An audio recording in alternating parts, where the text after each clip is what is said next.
Welcome to another episode of Behind the Studs, your home improvement and remodeling podcast, where the two most entertaining guys discuss the do's and don'ts in home construction and in the remodeling industry. Remember that you can nail it, paint it, or just tune into the show. How about that? Here are your hosts, Colin Shaw and Jimmy Driscoll. Hey everyone, welcome to another episode of Behind the Studs. How we doing? A lot better than you, buddy. Yes, you are. There's a lot of people out there that are doing better than me today. Yeah. You're not having a good day. Or yesterday. No, this is Monday part 2. Oh my God, dude. Yeah. I wasn't ready for Monday part 2. You should have just stayed you should have stayed at the college with your son. And exactly. Yep. I'd still be in North Carolina, just kind of hanging out. That would be nice. I would do the show with John, and everything would have been fine. I wouldn't do that to John. He seems like too nice of a guy. I wouldn't put him with just you. No, you wouldn't. No. Torture him. Yeah, you need to be supervised. Yeah. Yeah, you do. I do. You do. That's right. So we do have a guest with us today. We're very excited. We have John Hynds. Hello, John. How are you? Doing great. Thanks for having me on. I appreciate it. Absolutely. No, we appreciate it as well. And he's the co-founder of Torii Industries. Did I pronounce that right? Torii, T-O-R-I-I. Torii Industries. Oh, okay. Even with glasses on, I still can't read. Okay. It's Monday. It's Monday. It's still Monday. Yeah. Well, thanks again for joining us. We do appreciate it. Why don't you tell us a little bit about you and your company? Sure. So I'm a 30-year industry veteran in high tech, various flavors of which I've been doing for a long time. Former U.S. Marine. That's kind of where I got my start.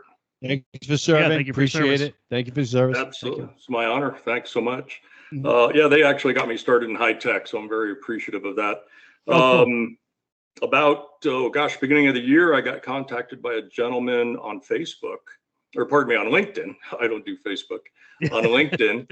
Yeah. And he had seen my background. I went through the Acton School of Business MBA studies in 2020, and I've had my own companies before. And he said, "Hey, I've got something interesting. I was wondering if you might want to look at it and see where this goes." And I was like, "Sure, that's great. What is it?" And he said, "Well, it's a hot water heater." And I was like, "Oh, how exciting a topic, a hot water heater. It's great." Right, exactly. Yeah. Who's seen one of those before? Yeah. But we got to talking about it, and he told me about the intellectual property that he had secured for this, and, some new things going on. And it just grew out of that. And Gordon invited me basically to be his co-founder, and we've been working this ever since. Got our first prototype built, and it's pretty amazing. And we're working on a very unique go-to-market business plan that I think is going to actually be a win for the company, obviously, for the end users that use this, and then for the plumbers. Actually, we want to keep them engaged as well and make sure that they're happy through the life of the product. Now, where are you located? So we're actually a virtual company today. Everybody is, I'm in North Idaho. Our CEO is in Montana. We've got folks in Washington State, Canada. We've got resources around the world, actually, and just a lot of smart folks coming together to work on this. That's great. That's great how that just sort of happened with him reaching out to you. That's pretty amazing. Yeah. I'm pretty excited. It's organic, but everything just seems to be hitting right, and that's a really good sign. Perfect. It's perfect. So it's been almost a year, did you say, or over a year? No, just shy of 9 months now. Oh, so 9 months. Wow, good for you. Good for you. But Gordon's been working on this, honestly, for the last probably 2 to 3 years on his own. Oh, okay. All right. So what kind of water heater is this?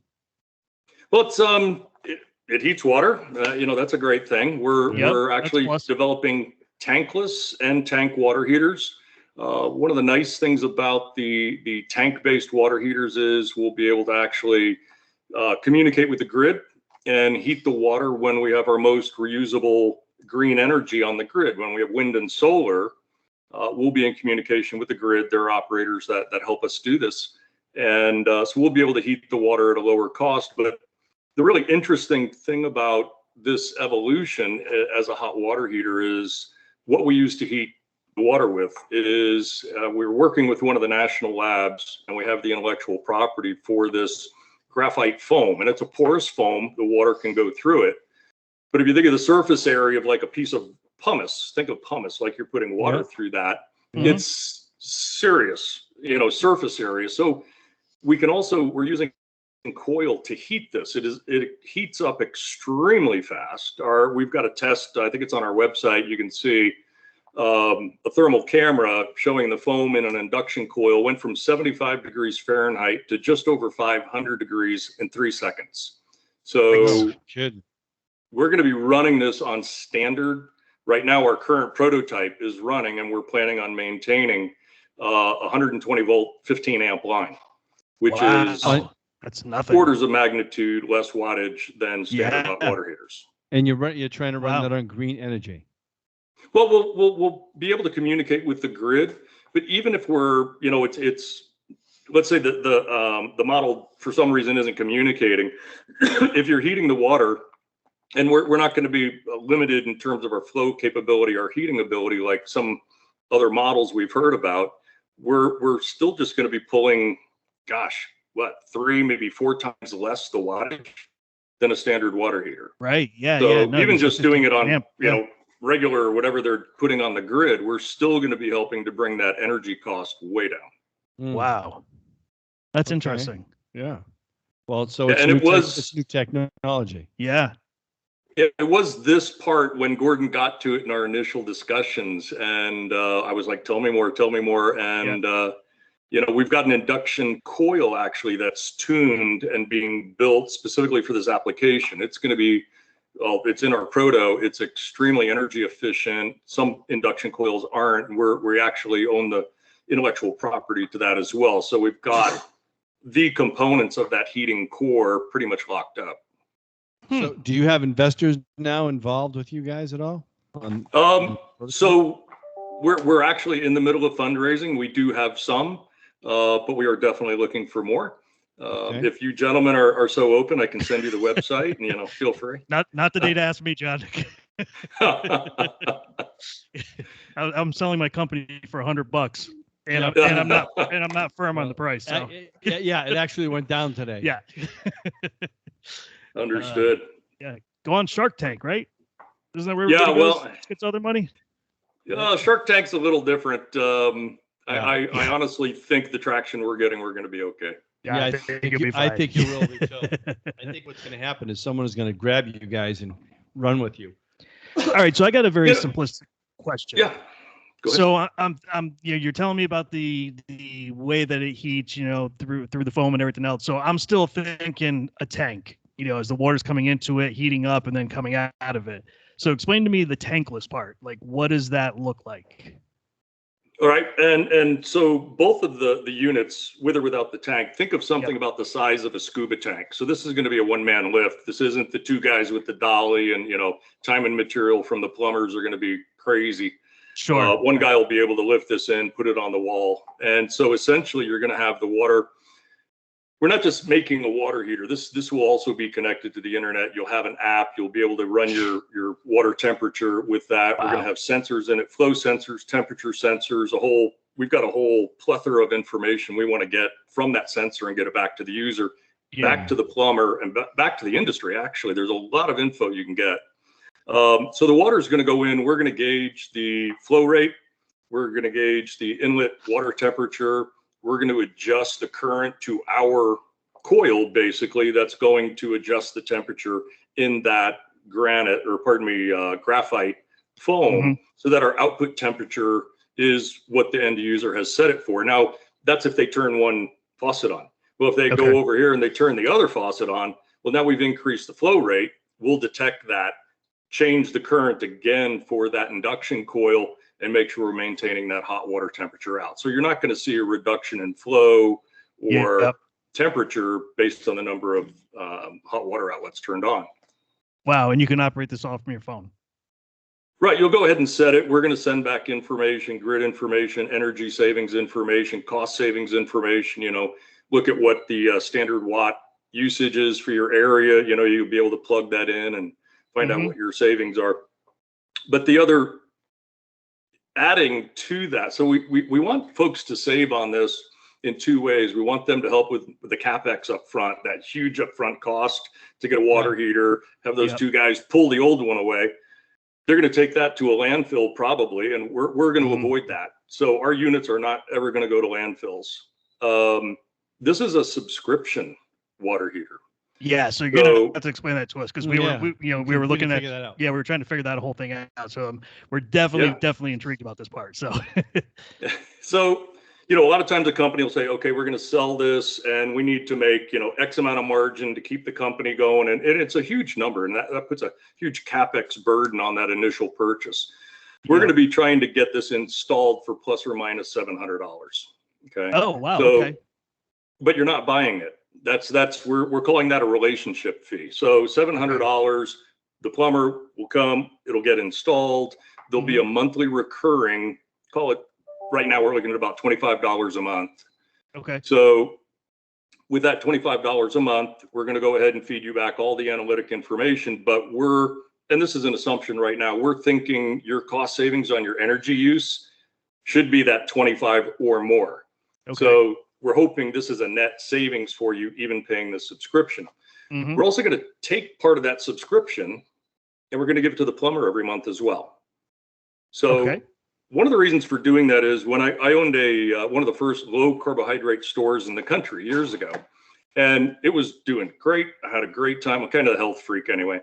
But it was doing really well. And then the big box stores got involved. Well, they went to the same distributor I did. And they bought in such volume, it was cheaper for me to buy it off their shelf than from the distributor. So I literally was in the store. I called my wife. I'm like, hey, we're done. We got to close the doors and walk away. So, it's business. It's how it works. Sure. We're not doing that. We're not doing pricing discounts up front. We're going to go ahead and say, if you install it, you own that customer, you own that water heater. We're going to give you, call it $5 a month. That's $60 a year per water heater. You want to make more money? Install more water heaters. So if you install 100 in a year, that's $6,000 coming to you. After 2 years, that's $12,000. After 3 years, you can build yourself an annuity. But all we're going to ask is in the future, we're going to do predictive analytics with that data I was talking about. We want to know when that flow rate starts slowing down or there's issues or technical issues. We're going to send a unit to that plumber and say, go replace that before it breaks. They'll go make an arrangement, swap it out.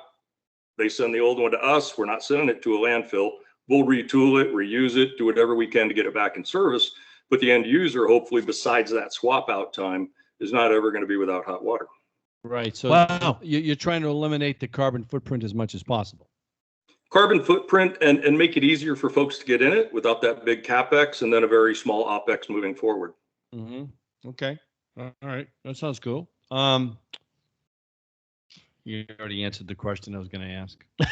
Uh-oh. Ask it again. Ask it again. Why not? Yeah. Now I lost it.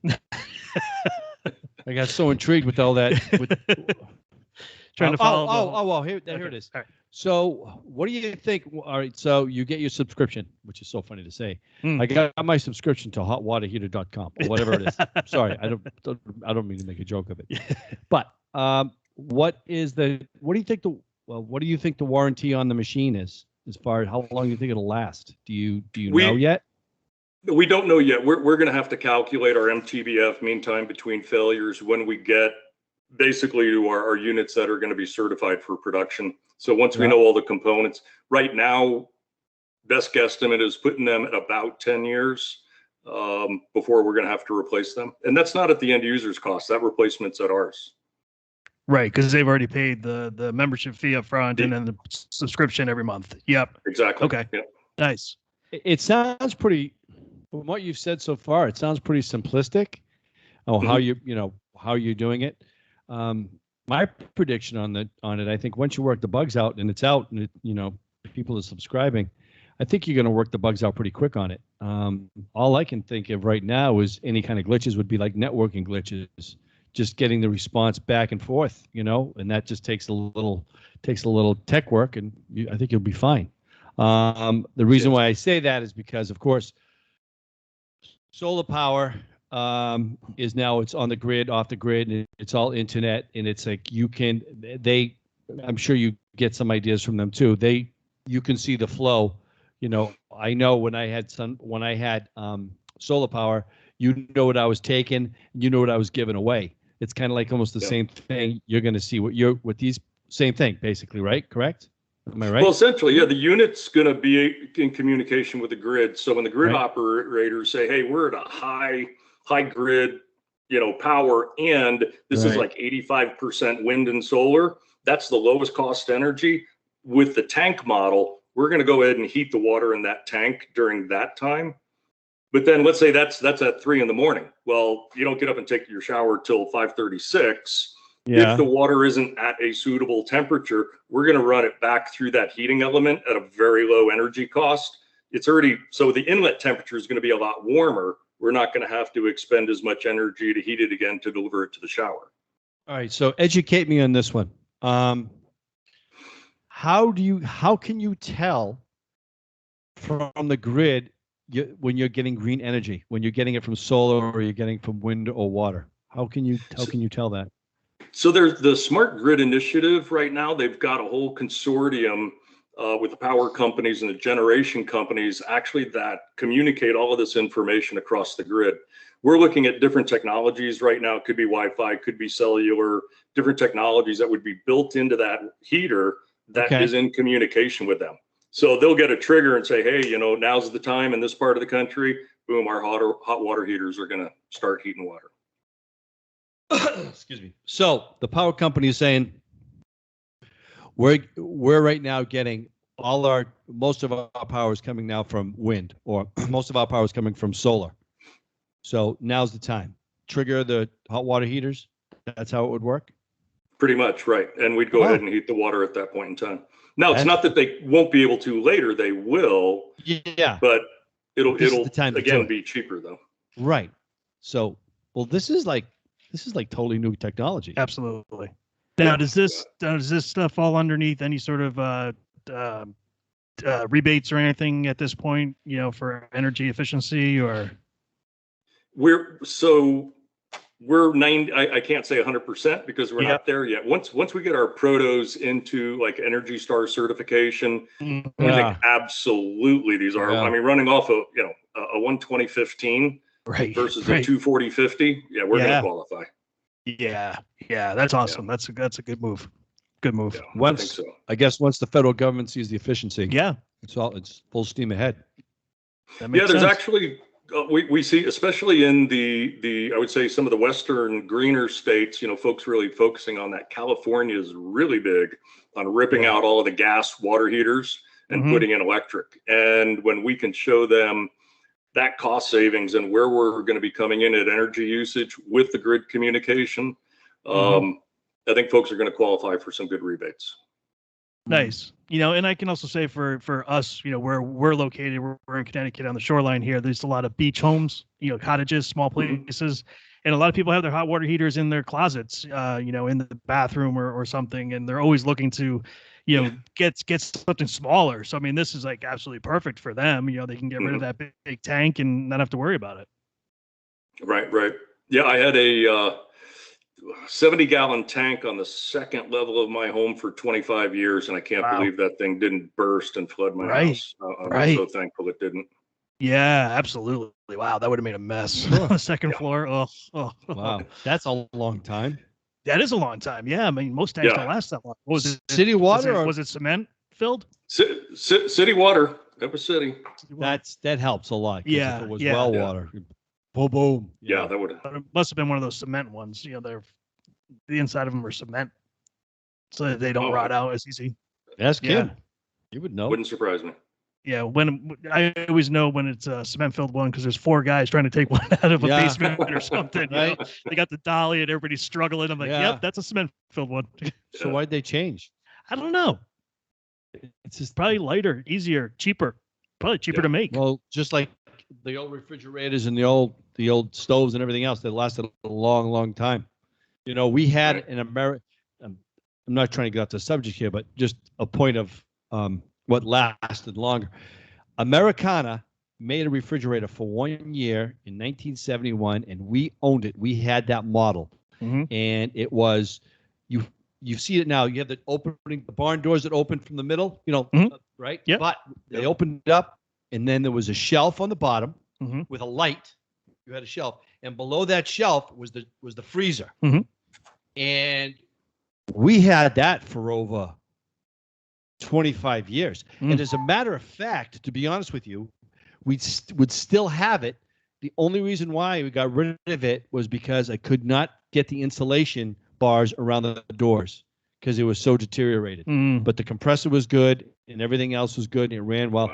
I'm sure it wasn't, of course it wasn't efficient anymore because it was just cold air was blowing out of the thing to keep everything cold. But it worked like a champ for a long, long time. And when the guys went to take it away, they saw that thing. It was like, damn, what's this? Never seen anything like this before. Let's load it up and get to the Smithsonian. Yeah, really. Honest to God. Pull that compressor out and retask it for something again. Right. Yeah, absolutely. But I think, to be honest with you, I think they just make it that way to make more money, right? Probably. The average life expectancy of anything now is 7 to 8 years. Yeah, it's never very long now. 7 to 8 years. They're not built to last. 5,000 hot water heaters a day are replaced in this country, and about 65% of those go directly to the landfill. Wow. That's a big churn on water heaters. That is. Wow, I didn't realize it was that much. Thank you for that web of information, John. We really appreciate that. Something I do. Yeah. So if you have a teenager living at home, can you use that app to shut off the hot water after a half hour and the shower? And the lights and the TV all at once. Yeah. We'll get that compressor and turn it into cold water and force them out. Yep. That'll make them move a little faster. Well, man, so when do you launch this? Yeah, when do you think start? This is going to go? Like I said, we're currently in the middle of fundraising. We do have our first proto. We plan on completing those, being Energy Star rating about this time next year, UL certification and all the certs this time next year. Start production into the market late next year.